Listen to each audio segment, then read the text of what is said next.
औंढा नागनाथ तालुक्यातील जवळा बाजार येथील कृषी उत्पन्न बाजार समितीतील विद्यमान सभापती यांचा अजून राजीनामाच नसल्याने नवा सभापती होणार का असा सवाल आता उपस्थित होतोय। जवळपास 3 वर्षांपूर्वी कृषी उत्पन्न बाजार समिती जवळा बाजारची निवडणूक झाली। वसमतचे आमदार चंद्रकांत उर्फ राजू नवघरे, माजी आमदार डॉक्टर जयप्रकाश मुंदडा आणि माजी मंत्री जयप्रकाश दांडेगावकर हे तीनही नेते एकत्रित येत त्यावेळेस म्हणजे 23 मे 2023 रोजी एकत्रित असताना जवळा बाजार कृषी उत्पन्न बाजार समितीच्या निवडणुकीत या तिघांचं महाविकास आघाडीचं पॅनल विजयी झालं होतं। त्यावेळेस महाविकास आघाडीतील शिवसेनेना आणि राष्ट्रवादीला बहुमत मिळाल्याने या पॅनलमधील शिवसेनेचे सभापती शिवाजीराव आप्पा भालेराव यांची निवड करण्यात आली। ही निवड किती वर्षासाठी आहे असा सवाल दिनांक 23 मे 2023 रोजी माध्यम प्रतिनिधींनी विचारला होता। तेव्हा सभापती शिवाजीराव भालेराव काय म्हणाले होते पहा। हितासाठी जे काही निर्णय आहेत ते घेऊ आणि सगळ्या जनतेनेच आम्हाला हे केले, काही म्हणजे सगळे आपलं शेतकऱ्याचं समजा हित जोपासू मार्केट कमिटी। किती वर्षांसाठी आपली निवड झाली? 2.5 वर्ष 5 वर्ष? तसं काय नाही, जे काय साहेबांनी ते भया सांगतील ते विषय नाही। लागलीच तेव्हा उपसभापतीपदी राष्ट्रवादीचे राखोंडे यांची निवड करण्यात आली। सभापतींनी तेव्हा बोलण्यासाठी टाळलं असेल तरी उपसभापतींनी प्रामाणिकपणे आपलं मत मांडलं। सभापती आणि उपसभापती हे आम्ही अडीच वर्ष असणार असून 2.5 वर्षानंतर फेरबदल होणार असल्याच्या सूचना देखील त्यावेळेस त्यांच्या नेत्यांनी दिल्या होत्या। पाहुयात काय म्हणाले होते उपसभापती। सध्या तर 2.5 वर्षासाठी आमची सभापती आणि उपसभापती पदासाठी या ठिकाणी निवड केलेली आहे। 2.5 वर्षानंतर या ठिकाणी परत फेरबदल होणार आहे अशा नेत्याकडून आम्हाला या ठिकाणी सूचना मिळालेल्या आहेत। 2.5 वर्षानंतर कोण होणार? तसं त्याच्याबद्दल आताच काही सांगता येणार नाही। ज्या नेते ज्या पद्धतीनं मार्गदर्शन करतील त्या पद्धतीनं नंतर येणाऱ्या काळामध्ये होईल।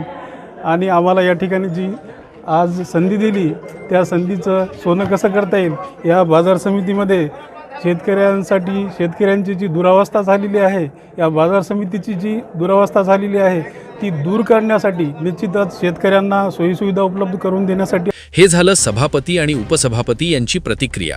एक काळ असा होता मुंदडा वसमतवरून चिठ्ठी द्यायचे आणि त्या व्यक्तीची मुंदडा यांनी लिहून दिलेल्या चिठ्ठीवर असलेल्या नावाचीच व्हायची। या अगोदर मुंदडा काय म्हणाले ते पण पाहूया। त्यानंतर मुंदडा यांची अजूनही चिठ्ठी जवळा बाजारला का आली नसेल हा मात्र संशोधनाचा विषय आहे। तेव्हा माजी मंत्री डॉक्टर जयप्रकाश मुंदडा काय म्हणाले होते ते पण पहा। आम्ही तुमच्या कार्यकर्त्यावर कारण ती चर्चा आमच्या पडली, म्हणून असं कधीच वाटलं नाही किंवा कोणी कोणाचा विरोध करायला कोणी कोणाचा द्वेष करायला असं काही कुठं कोणाच नव्हतं। आणि त्याच्यामुळेच ही सुद्धा निवडणूक फार सुकरपणे म्हणजे टेन्शनच नव्हतं।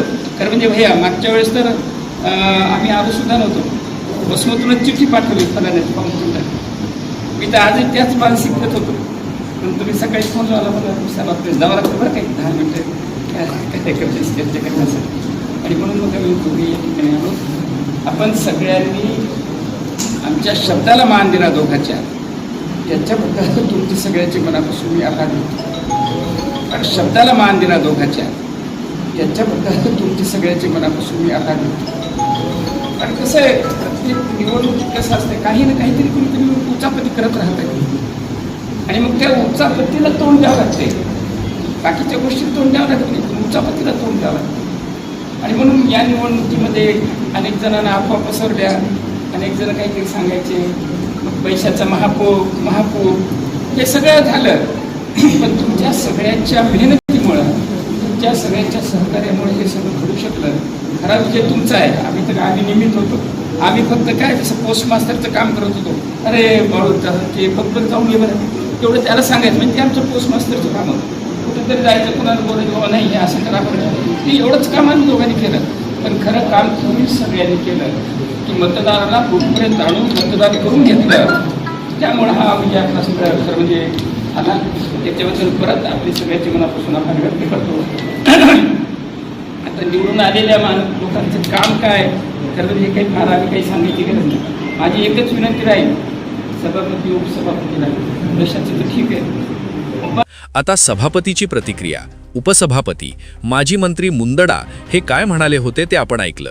मात्र आता वसमत विधानसभा मतदारसंघाचे खिलाडी ओके खिलाडी यांचा तर मेसेज सुद्धा नाही। भैयांच्या मनात काय चाललंय तरी काय हे मात्र कार्यकर्त्यांना अजूनही कळालेलं नाही। तेव्हा सोबत असलेले जयप्रकाश दांडेगावकर आता तर या दोघांपासून कोसो दूर आहेत असं म्हणायला काही हरकत नाही. काही वेळापुरता राजकारणाचा विषय बाजूला ठेवा, पण सभापतीचा कार्यकाळ झाला असेल तर अजून राजीनामाच नसल्याने विद्यमान उपसभापती यांना नेत्यांनी सांगितल्याप्रमाणे अडीच वर्षाचा कार्यकाळ गेला तरी कुठे? मग पुढचा नवनिर्वाचित सभापती होणारच की नाही? यात सर्वात महत्त्वाचं म्हणजे गुडघ्याला बाशिंग बांधून बसलेल्या काही संचालकांचं होणार तरी काय? याबद्दल मात्र अजूनही गूढ कायम आहे. उमेश चक्कर, हाय प्रवाह नेटवर्क, हिंगोली.